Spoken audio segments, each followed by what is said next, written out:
This Family Life News podcast is made possible by the support of listeners like you. Next on the 5 o'clock report. We know administration officials were not happy with the way the Epstein files were handled. We're going to bring them back to the Stone Ages. We circled it completely, and we forgot how beautiful it is to look down on her. Now, let's go to the newsroom. Bye-bye, Bondi. Good afternoon. Thank you very much for joining us. I'm Mark Webster. For the second time in 2 months, a Trump cabinet shakeup as President Trump removes Pam Bondi as Attorney General, replaced on an interim basis by Deputy Attorney General Todd Blanche. Fox's David Spun on one possible reason for the move. We know administration officials were not happy with the way the Epstein files were handled. This is something that has really hurt the Attorney General since she came into office in February of 2025. Reacting to Bondi's ouster, Senate Democratic Minority Leader Chuck Schumer of New York posted online, "Good riddance." Another congressional Democrat says it won't get Bondi out of having to testify before Congress about the DOJ's handling of those Epstein files. Reaction aplenty today to last night's national address by President Trump on the status of the war with Iran, a war Trump says isn't over for the U.S. yet. We're going to hit them extremely hard over the next 2 to 3 weeks.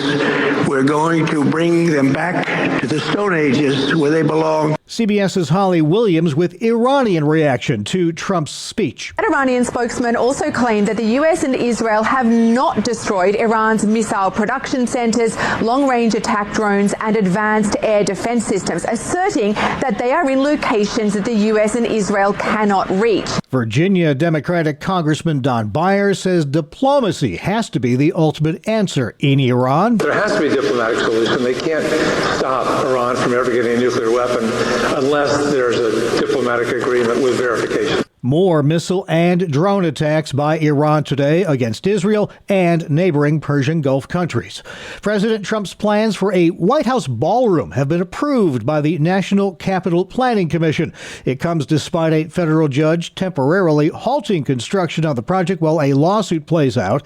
The commission greenlit the plans in a vote on Thursday. There was only one no vote, several present votes. Phil Mendelson, who chairs the Council of the District of Columbia, cast the sole vote of dissent. The crew of 4 aboard Artemis II working and also taking in the view. Planet Earth, we circled it completely, and we forgot how beautiful it is to look down on Earth. But there's definitely more work than sightseeing as the astronauts get ready for the main part of their mission. They're especially focused on testing the life support systems. Without that, obviously, you've got major problems. But they need a series of systems checks and tests to convince NASA that they are safe now to make the push for the moon. That's CBS's Mark Strassman. Body cam video of Tiger Woods' arrest for DUI on Jupiter Island, Florida last week has been released. Looked down my phone, and all of a sudden, boom. The 50-year-old golf legend allegedly struck the back of a trailer and rolled his Land Rover over. Woods has entered a plea of not guilty to DUI, property damage, and refusal to submit to a lawful test. He has since announced he's stepping away for a period of time to seek treatment and focus on his health. Grace Community Church has been removed from the Association of Certified Biblical Counselors. That's the church formerly headed by Pastor John MacArthur. The decision follows abuse allegations, a lawsuit by a woman identified as Jane Doe, and complaints raised by a former elder. An investigation included testimonies from the church counseling ministry who said abusers were being protected. Alliance Defending Freedom just filing an appeal today in a case out of Colorado that prevents businesses from speaking truthfully about the biological differences between men and women. A district court ruled against XXXY Athletics and Born Again Used Books earlier this week, saying they must follow state law in which businesses must refer to people as the individual chooses to be addressed. It would force both businesses to use biologically inaccurate language in their customer interactions, ads, and other publications. ADF has issued a statement saying Colorado continues to place itself on the wrong wrong side of the law. The government can't force Americans to speak on views they disagree with. A moderate earthquake jolting some Northern California residents out of their sleep early this morning. This woman says by California standards, it wasn't too bad. Just a little glass figurine and some pictures off the wall. That's the only thing that fell. My cat was scared, though. The quake measured 4.6 on the Richter scale. And as Buffalo Bills quarterback Josh Allen is often heard to say during games, alert, alert, alert. The fan favorite is now a first-time father. He and his wife, actress Haley Steinfeld, have welcomed a baby girl into the world. They didn't share the date of the birth or her name yet, but simply said online, quote, "We're feeling incredibly blessed and savoring these early moments." They announced in December they were expecting a child after getting married last May. That news prompted Allen to say, quote, "This is the most important thing I'll ever be in my life, a dad." Still to come here on the 5 o'clock report, a recap of our top regional stories and highlights from today's Faith Under Fire.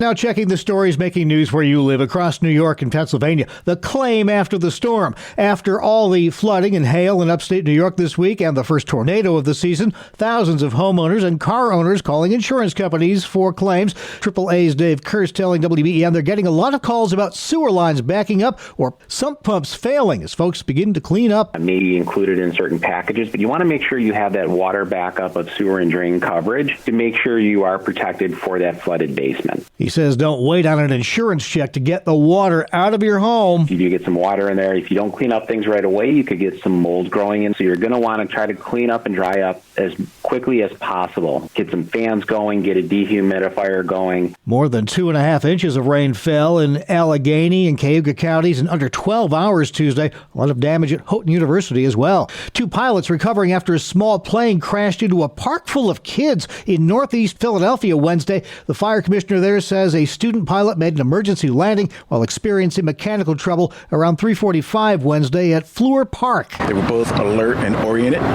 We were very fortunate. There was no resulting fire. We were very lucky. This is a residential neighborhood, so this could have been very different. Indeed, the pilot narrowly avoided homes in a nearby neighborhood. Not a single person on the ground was hurt. That plane went down just a couple of miles from the northeast Philadelphia airport. Well, alert, alert, alert for garlic users. Peeled garlic sold in Pennsylvania and New York has been recalled. The FDA says Tops Friendly Markets is recalling all codes of its Christopher Ranch peeled garlic and Garland peeled garlic due to possible contamination with the bacteria that causes botulism. It happened because the garlic was not kept at the proper temperatures. You could return that garlic for a full refund.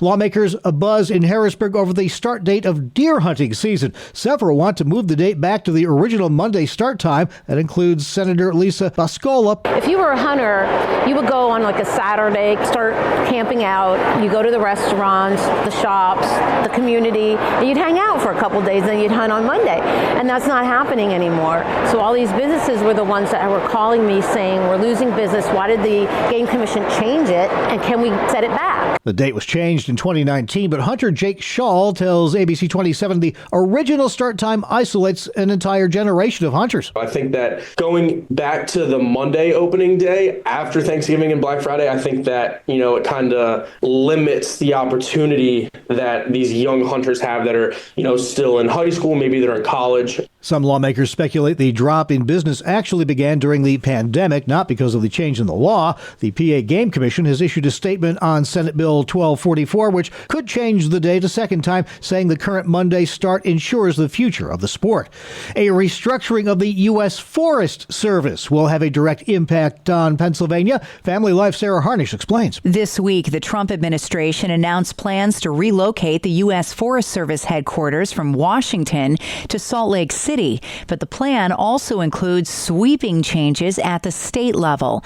In Pennsylvania, the Forest Service will maintain a state office in Warren, but will close research and development facilities in Irvine, Long Pond, Williamsport, and York.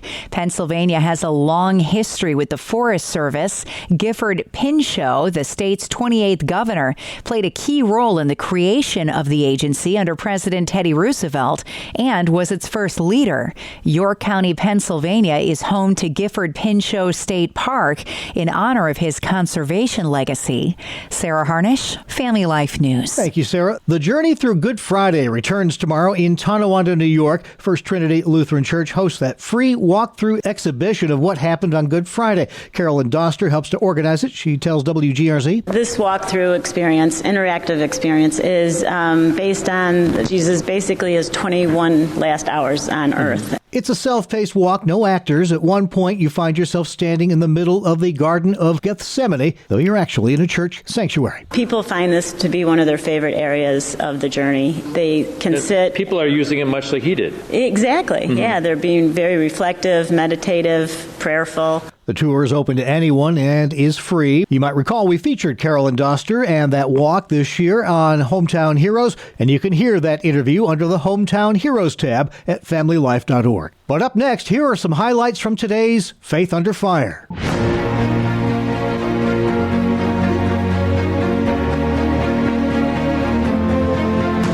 This is Faith Under Fire. We take you straight to the front lines of religious battlegrounds. I'm your host, Sarah Harnish. With me today, Pastor Jay Lascolia. We're talking Good Friday. Faith Under Fire is about religious persecution, and there is no other story as powerful on religious persecution as the death of Jesus Christ.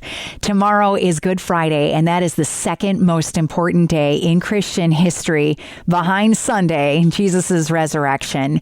What is good about Good Friday, Jay?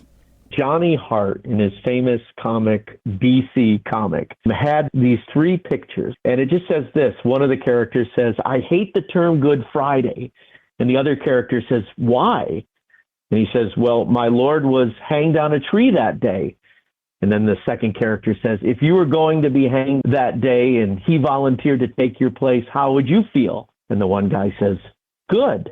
And the other guy walks away saying, "Have a nice day." Good Friday is good because Jesus took all of our mistakes, all of our sin, made a way for us to be with the Father, adopted into the family, when all of that was nailed on the cross that day. And he said, "It is finished." Can you share a little history with us? Why palm branches? Why garments on the ground? Share what you know about what went down this week historically. Judas Maccabeus, he led a successful revolt restoring Jerusalem and the temple. When he entered Jerusalem in 164 BC, people were waving palm branches as he was coming in. When David came back from a conquest, he rode in on a horse, as well as Judas Maccabeus, and they were waving palm branches. But when Jesus came in, he wasn't riding on a horse. He humbled himself and was riding a colt or donkey. So Jesus comes in peace and humility, not to overthrow Rome, but to overthrow sin. Somebody's listening, and this is the first time that they've heard this. Where should someone start if they've had no exposure to Christianity at all? First, look for a church that has a Good Friday service, because you're going to hear that message very clearly of what Jesus did for you. I got to tell you, a great resource out there is the series The Chosen. In fact, season 5 did a tremendous job of portraying Holy Week leading up to Jesus' arrest. If you're looking to open a Bible, you can walk into a Christian church and they'll give you a Bible. I would say start reading in the book of John. John is a great place to start and understand the heart of Jesus and his love for all of us. What about cell phones? Any good resources with apps or reading or things that'll point you in the right direction? Yes. The YouVersion Bible app is phenomenal with scripture verses each day. They've got a whole series of teaching videos on this Easter season and what Good Friday is and what Easter Sunday is. They've got reading plans. You know, as much as I love celebrating Easter Sunday, and I remember the old preacher who preached, "Sunday's coming, Sunday is coming." But for me, Good Friday, it's a moment to reflect and just thank the Lord. Good Friday is very special. You said it's the second most important, obviously Easter Sunday first, but don't skate over Good Friday. Really reflect on what was done for you. Follow Jay at Jason Cherie Lascolia on Facebook. Thank you, Sarah. You can hear the entire Faith Under Fire and all of our Family Life original news features in their entirety at Apple Podcast, YouTube, Spotify, and FamilyLife.org. This is the 5 o'clock report on Family Life. Did Jesus condemn wealth or the misuse of it? Hi, I'm Rob West with today's Faith and Finance Minute. Jesus spoke about money often because it reveals our heart. But when you look closely at Scripture, you see he didn't treat all wealth the same. Economist Jerry Boyer points out that Jesus addressed people differently depending on their situation. In Galilee, where many earned a living through honest labor, Jesus didn't rebuke people simply for being prosperous. But in Judea, where wealth was often tied to corruption and abuse of power, he confronted it directly. Think of the rich young ruler, Zacchaeus, the tax collector, or the money changers in the temple. The pattern is clear. Wealth gained honestly isn't condemned, but wealth built on exploitation, fraud, or injustice dishonors God. Get biblical answers to your financial questions in the Faith Fi community. Download Faith Fi, Faith and Finance in your app store or visit faithfi.com. Thank you, Rob. Finally at 5. Today's the day the teddy bears have their picnic. Well, like people, teddy bears eventually need some TLC, and in Vancouver, that's when they pay a visit to Ruth Hasman, a.k.a. the Teddy Bear Doctor. Welcome to the Teddy Bear and Stuffy Hospital. This is where it happens. So I've got different colors, different textures. A growler. The retired seamstress tells the CBC she's dedicated her golden years to giving new life to thousands of tired teddies and other stuffed toys for very appreciative clients. I'm honestly shocked. They look better than they did when I first got them. Ruth loves them all, and the teddies and their families love her right back. I get these little notes from the kids, and it's like, it just pulls at my heart. Ruth says doing anything else would be unbearable. And that's the world we live in for Thursday, April 2nd, 2026. Thanks again for joining us. I'm Mark Webster, Family Life News. Thank you for listening to this Family Life News podcast. If you've been encouraged by what you've heard, please share it with others and click the subscribe button to automatically receive future episodes. Family Life is a listener-supported ministry. Podcasts like this are made possible by your financial partnership. Find out more at familylife.org.